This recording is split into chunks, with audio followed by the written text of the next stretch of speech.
ಸಚಿವ ವಿಜಯಾನಂದ ಕಾಶ್ಯಪ್ನವರಿಗೆ ಮಂತ್ರಿ ಸ್ಥಾನ ಲಭಿಸಿದ ಹಿನ್ನೆಲೆ ಕೂಡಲಸಂಗಮ ಪೀಠದ ಉಚ್ಚಾಟಿತ ಪಂಚಮಸಾಲಿ ಜಗದ್ಗುರು ಬಸವಜಯ ಮೃತ್ಯುಂಜಯ ಸ್ವಾಮೀಜಿ ಫೇಸ್ಬುಕ್ ಪೋಸ್ಟ್ಗೆ ಸಚಿವ ಕಾಶ್ಯಪ್ನವರು ಕೆಂಡಕಾರಿದ್ದಾರೆ. ಆಗಸ್ಟ್ 8ರ ಮಧ್ಯಾಹ್ನ 2 ಗಂಟೆ ಸಂದರ್ಭ ಬಾಗಲಕೋಟೆಯಲ್ಲಿ ಸ್ವಾಮೀಜಿ ಪೋಸ್ಟ್ಗೆ ಕಿಡಿಕಾರಿರುವ ಸಚಿವ ಕಾಶ್ಯಪ್ನವರವರು ಅವರ ವಯಸ್ಸಷ್ಟು ಪ್ರಬುದ್ಧತೆ ಎಷ್ಟಿದೆ? ಸ್ವಾಮೀಜಿ ಪಕ್ಕ ಪೋಸ್ಟ್ ಹಾಕುವ ವ್ಯಕ್ತಿಯ ವಯಸ್ಸು ಮತ್ತು ಪ್ರಬುದ್ಧತೆಯನ್ನ ಸಚಿವ ಕಾಶ್ಯಪ್ನವರು ಪ್ರಶ್ನಿಸಿದ್ದಾರೆ. ಈ ಚಿಲ್ಲರೆ ಬುದ್ಧಿ ಬಿಡಬೇಕು ಎಂದು ಕಟುವಾಗಿ ಟೀಕಿಸಿದ್ದಾರೆ.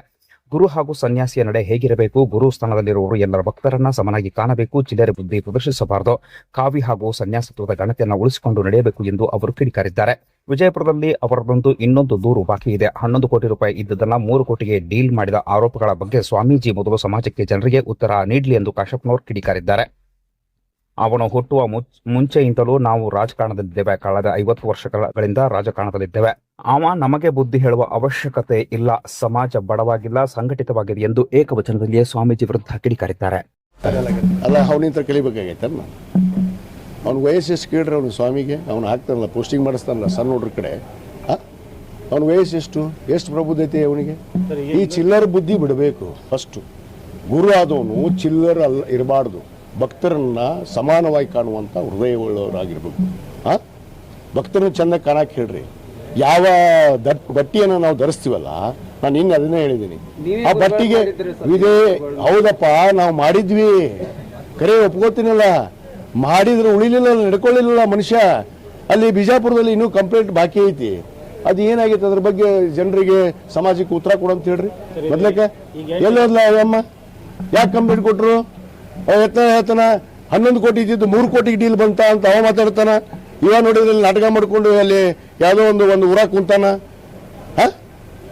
ನಾಟಕ ಹಾಕ್ಬೇಕ್ರಿ. ಅದಕ್ಕೆ ಸಮಾಜಕ್ಕೆ ಉತ್ತರ ಫಸ್ಟ್ ಕೊಡ್ಲಿ, ಆಮೇಲೆ ಮಾತಾಡ್ತೀವಿ. ಅವನಿಗೆ ನನ್ನ ಬಗ್ಗೆ ಮಾತಾಡೋದು, ಅಧಿಕಾರದ ಬಗ್ಗೆ ಮಾತಾಡೋದು. ಈ ಯುವ ಬಂದ ಮ್ಯಾಗ ನಾವು ಅಧಿಕಾರ ಮಾಡಕತ್ತೀವ.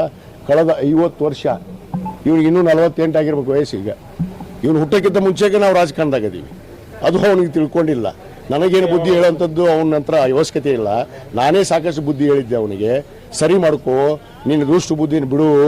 ಒಬ್ಬ ಸ್ವಾಮೀಜಿಯಾಗಿ ಗುರುವಾಗಿ ಹೇಗಿರಬೇಕು, ಕಾವಿಗೆ ಸನ್ಯಾಸಿಯನ್ನು ವಹಿಸಿದಂಥವ್ರು ಹೇಗಿರಬೇಕು ಹಂಗೆ ಅರಿವಿಟ್ಕೊಂಡು ನಡಿ ಅಂತ ಹೇಳಿದ್ರೆ ನೆಡ್ಲಾರ್ದಕ್ಕೆ ಹೊರಗೆ ಹೋಗ್ಯಾನಷ್ಟೇ. ಅವ್ನು ಮುಗಿದತ್ ಕತಿ. ಅವ್ನು ಇನ್ಮ್ಯಾಗ ನಾ ಮಾತಾಡೋದು ಅವನ ಬಗ್ಗೆ.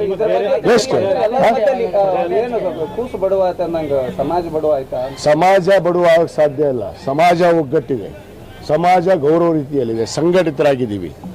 ಯಾವನೋ ಇವನು ಬಟ್ಟೆ ಧರಿಸಿಕೊಂಡು ಇವನು ಸ್ವಯಂಕೃತವಾಗಿ ಯಾರ್ದೋ ಮಾತು ಕೇಳ್ಕೊಂಡು ಅಲ್ಲ. ನಮ್ಮ ಸರ್ಕಾರಕ್ಕೆ ಸರ್ಕಾರ ಇರೋ ಮಟ್ಟ ನಾವು ಹೋಗೋದಿಲ್ಲ ಅಂದವ್ರು. ಮತ್ತು ನಮ್ಮ ಮುಖ್ಯಮಂತ್ರಿ ಹತ್ರ ಯಾಕೆ ಹೋದ್ನಪ್ಪ ಇವ? ಯಾಕೆ ಹೋದ? ಎದಕ್ಕೆ ಹೋಗಿದ್ದ? ಕೇಳ್ರಿ ಅವನಿಗೆ ಪ್ರಶ್ನೆ. ಉತ್ತರ ಕೊಡು ಅಂತ ಹೇಳ್ರಿ. ಕಂಪ್ಲೇಂಟ್ ಮಾಡ್ರಲ್ಲ 3 ಕೋಟಿ ಕೇಳ್ಯಾರಂತ, ಅದಕ್ಕೆ ಮೊದಲು ಉತ್ತರ ಕೊಡು ಅಂತ ಹೇಳ್ರಿ ಸಮಾಜದವ್ರ ಮುಂದೆ.